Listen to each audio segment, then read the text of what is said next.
Shalom anak-anak, selamat pagi, selamat siang, selamat sore, selamat malam. Salam sejahtera bagi kita semua. Apa kabar? Semoga kalian dalam keadaan yang sehat dan dalam lindungan Tuhan. Saat ini kita masih berada di pelajaran pendidikan agama Kristen dan budi pekerti kelas 4 SD. Dan kita ada di pelajaran yang keempat dengan topik Amos manusia biasa yang dipilih Tuhan. Mari kita dengarkan tujuan pembelajaran kita kali ini adalah peserta didik diharapkan dapat yang pertama membuat daftar berbagai kemampuan dan ketidakmampuan yang dimiliki dengan benar. Yang kedua, mengungkapkan perasaan jika ada yang menyebut kamu anak istimewa. Yang ketiga, menemukan bentuk-bentuk pelanggaran bangsa Israel dalam kitab Amos dengan tepat. Yang keempat, menuliskan pengamatan tentang orang-orang yang biasa saja namun dipakai oleh Tuhan. Anak-anak, sebelum kita mulai, mari kita bernyanyi dan berdoa. Kita bernyanyi, Aku Istimewa. Aku istimewa bukan karena katamu, aku istimewa bukan karena kau puji, bukan karena kuat dan hebatku, aku istimewa, kata Yesus, ku berharga. Alkitab mengatakan, aku istimewa, kata Yesus, ku dibeli bukan dengan emas perak, tapi darah Yesus. Mari kita berdoa. Bapa kami yang di surga, kami bersyukur untuk kebaikan-Mu dalam hidup kami. Saat ini kami akan belajar, Tuhan tolong, Tuhan berikan hikmat bagi kami, supaya kami mengerti dan memahami setiap pelajaran yang akan dipelajari saat ini. Terima kasih Tuhan, dalam nama Tuhan Yesus kami berdoa. Amin. Nah anak-anak, kita masuk ke pembahasan kita. Tapi sebelum itu, mari kita dengarkan pertanyaan-pertanyaan berikut ini ya. Yang pertama, pernahkah kamu mendengar orang tuamu, saudaramu atau gurumu mengatakan, kamu anak yang sangat istimewa? Kalau pernah, kita katakan pernah. Kalau tidak pernah, ya tidak pernah. Nah yang kedua, bagaimana perasaanmu mendengar hal itu? Jelaskan. Kalau pernah, tentunya pasti merasa senang. Nah, sekarang yang ketiga, tuliskan dalam hal apa saja kamu merasa mampu dan dalam hal apa kamu merasa tidak mampu. Lalu bagaimana cara mengatasi ketidakmampuanmu itu? Misalkan kemampuan kita berhitung, ya. Terus menulis dan membaca. Wow. Selanjutnya, jago dalam olahraga, misalkan dia tahu main sepak bola walaupun masih SD. Selanjutnya, kemampuannya menyanyi, suaranya merdu, ya bagus didengar, ya. Terus ketidakmampuanku di mana? Misalkan contoh, masih malu, belum berani untuk berdoa di depan kelas, contohnya ya. Selanjutnya, menggambar, saya tidak bisa menggambar, saya tidak bisa melukis, ya contohnya seperti itu. Selanjutnya, belum bisa membawa sepeda, belum tahu cara membawa sepeda. Yang keempat, tidak tahu memainkan alat musik. Misalkan suka sekali main alat musik tapi tidak tahu main alat musik. Misalkan gitar, drum, piano dan sebagainya ya. Nah, hal apa saja yang akan kita lakukan untuk mengatasi ketidakmampuan kita? Nah, misalkan berdoa di depan kelas, apa yang harus kita lakukan? Tentunya membiasakan diri untuk selalu berdoa kepada Tuhan. Kalau kita senantiasa selalu berdoa kepada Tuhan, kita akan terbiasa dengan hal itu, berdoa kepada Tuhan. Dan ketika ditunjuk untuk berdoa di depan kelas, pasti kita akan bisa ya.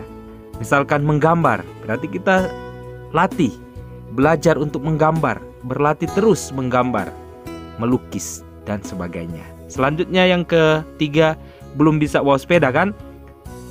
Nah, untuk hal yang kita akan lakukan adalah tentu berlatih membawa sepeda dengan pengawasan dari orang tua.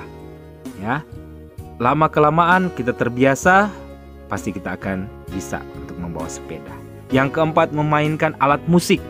Apa yang harus kita lakukan? Tentunya berlatih memainkan alat musik. Berlatih terus setiap hari. Main gitar, main piano, dan sebagainya. Alat musik apa yang kita sukai. Ya, untuk kita berlatih terus, pasti akan bisa.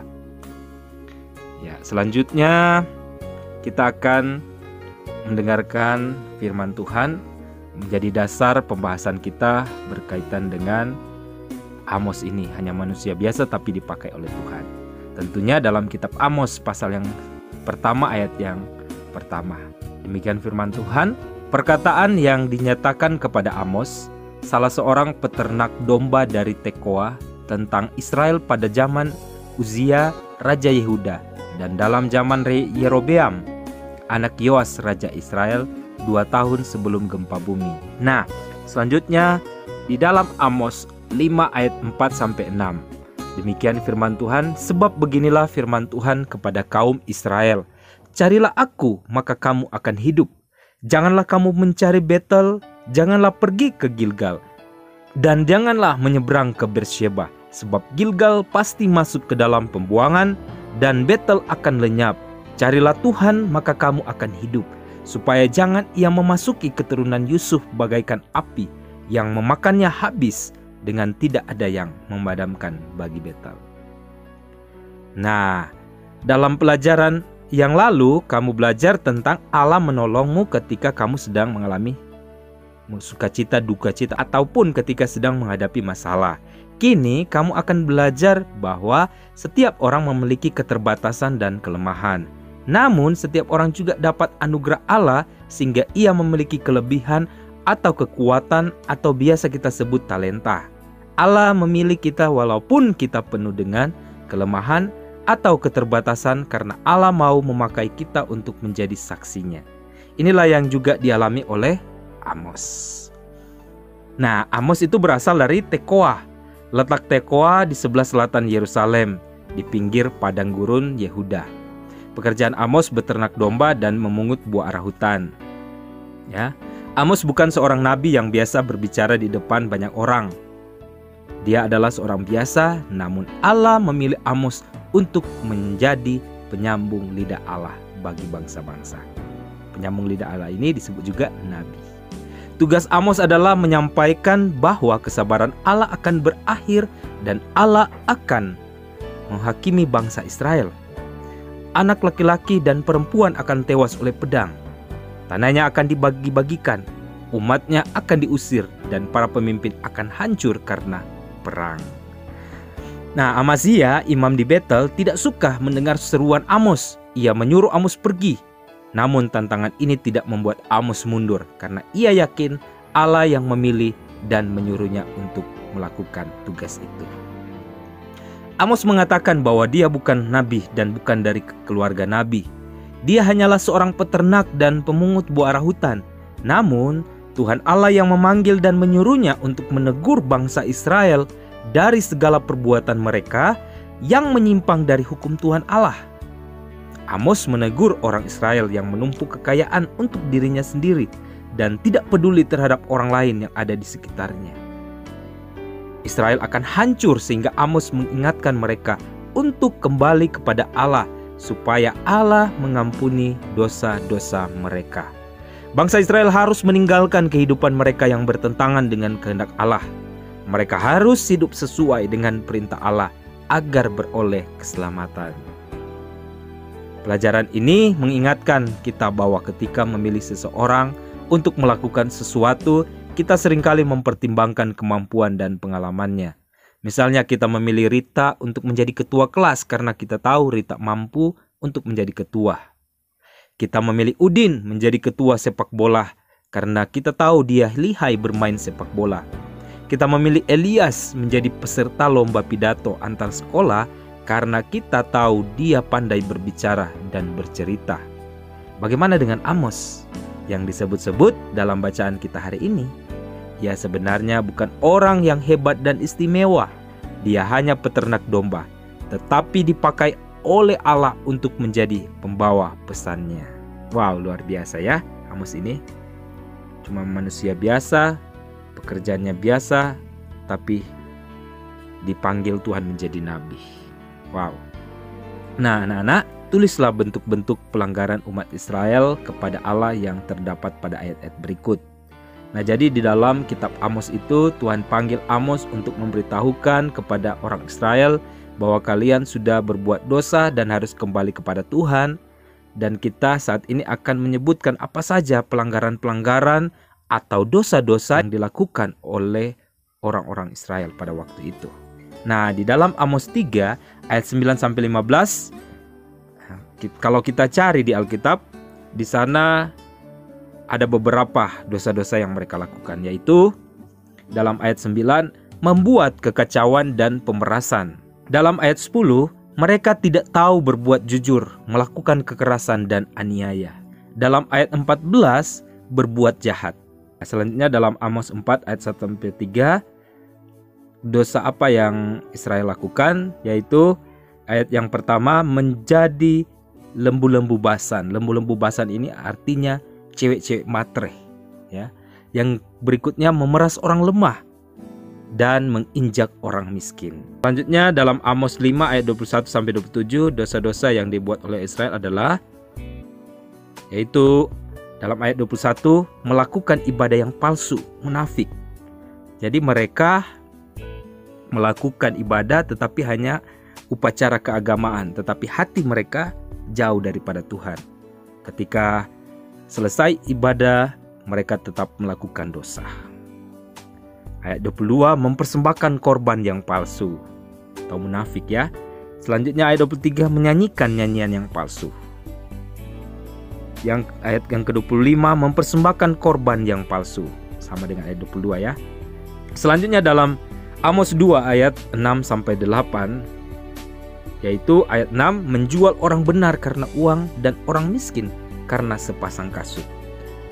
Ayat yang ke-7, menginjak-injak orang lemah, membelokkan jalan orang sengsara, anak dan ayah melakukan prostitusi. Ayat 8, menyita barang-barang orang yang berhutang secara kejam. Nah, betapa jahatnya yang mereka lakukan. Selanjutnya dalam Amos 8 ayat 4-6. Ayat yang keempat, menginjak-injak orang miskin dan membinasakan orang sengsara. Ayat yang kelima, berbuat curang dengan neraca palsu. Timbangan mereka tidak benar, ya, dalam berdagang. Ayat yang keenam, menipu orang lain. Nah, anak-anak, inilah kejahatan-kejahatan, dosa-dosa yang dilakukan oleh orang Israel, tetapi Allah masih mengasihi mereka untuk menegur mereka lewat Nabi Amos, ya, supaya mereka kembali kepada Tuhan, bertobat, datang lagi kepada Tuhan. Nah, anak-anak, apakah di sekitarmu ada orang yang seperti Amos? Bukan orang yang hebat dan istimewa, namun dipakai Allah. Mungkin dia menunjukkan keberaniannya dalam menegakkan keadilan dan kebenaran seperti Amos. Bisa pula dia rela menolong orang yang miskin dan menderita, atau mengorbankan kekayaannya untuk membantu korban bencana alam. Atau dia hanya seorang anak kecil seperti kamu yang menegur teman-temannya yang menyontek di kelas. Mungkin pula dia seorang anak yang mau mengorbankan waktunya beberapa menit untuk menolong seorang nenek yang tersesat di jalan dan mengantarkannya ke tujuan.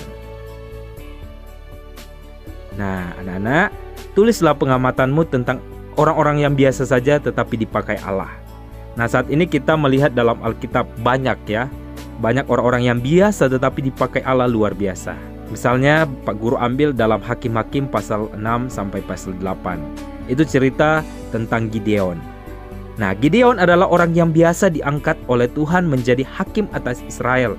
Bahkan dikatakan bahwa ia merupakan kaum yang kecil di antara sukunya dan orang yang paling mudah. Kita bisa baca dalam kitab Hakim-Hakim 6 ayat 15 sampai 16. Di sini Bapak Guru sudah cantumkan ayatnya, yaitu, tetapi jawabnya kepadanya, "Ah Tuhanku, dengan apakah akan kuselamatkan orang Israel? Ketahuilah, kaumku adalah orang yang paling kecil di antara suku Manasye dan aku pun seorang yang paling muda di antara kaum keluargaku. Berfirmanlah Tuhan kepadanya, tetapi akulah yang menyertai engkau. Sebab itu engkau akan memukul kala orang Midian itu sampai habis. Wah, luar biasa, Gideon dipakai oleh Tuhan jadi hakim atas Israel. Walaupun dia hanya orang yang muda dan dari suku yang kecil saja. Tapi Tuhan memakainya luar biasa. Selanjutnya, Petrus, Andreas, Yakobus dan Yohanes kita bisa lihat dalam Matius 4 ayat 18-22, Markus 1 ayat 16-20 dan Lukas 5 ayat 1-11. Petrus, Andreas, Yakobus dan Yohanes adalah penjala ikan atau nelayan. Mereka adalah orang biasa, tetapi Tuhan memanggil mereka dan memakai mereka menjadi rasul untuk memberitakan Injil. Wow, luar biasa, mereka hanya nelayan, tidak sekolah, tetapi Tuhan memanggil mereka menjadi penginjil. Kita bisa juga membaca dalam Matius 4 ayat 19. Yesus berkata kepada mereka, "Mari ikutlah aku dan kamu akan kujadikan penjala manusia." Nah, anak-anak, demikian untuk pembahasan kita kali ini ya. Kita bisa belajar pengalaman dari Amos, Gideon, Petrus, Andreas, Yakobus dan Yohanes. Mereka hanyalah orang biasa, tetapi Tuhan memakai mereka menjadi orang-orang yang luar biasa. Jadi orang-orang yang dipakai oleh Tuhan untuk memberitakan Injil, menyampaikan pesan Allah. Kita juga adalah orang-orang yang istimewa, diciptakan oleh Tuhan menurut gambar dan rupa Tuhan. Berbeda dengan binatang dan tumbuhan. Kita itu istimewa. Satu dengan yang lain itu kita istimewa, tidak sama. Kita memiliki keunikan masing-masing, sehingga kita perlu bersyukur kepada Tuhan dan melakukan semampu kita apa yang menjadi kelebihan kita, kemampuan kita atau talenta kita, kita kembangkan. Jangan simpan, tapi kita kembangkan untuk hormat dan kemuliaan Tuhan. Nah, anak-anak, kita akan akhiri, kita bernyanyi dan berdoa, kita bernyanyi, "Aku istimewa." Aku istimewa bukan karena katamu, aku istimewa bukan sebab kau puji, bukan karena kuat dan hebatku. Aku istimewa, kata Yesus, ku berharga. Alkitab mengatakan, aku istimewa, kata Yesus, ku dibeli bukan dengan emas perak, tapi darah Yesus. Mari kita berdoa. Bapa kami yang di surga, kami bersyukur karena boleh belajar dari teladan Nabi Amos. Tolonglah kami supaya mampu melakukan teladan yang ditunjukkan Nabi Amos. Kami juga bersyukur karena Tuhan sudah menolong kegiatan pembelajaran kami sehingga boleh selesai dengan baik.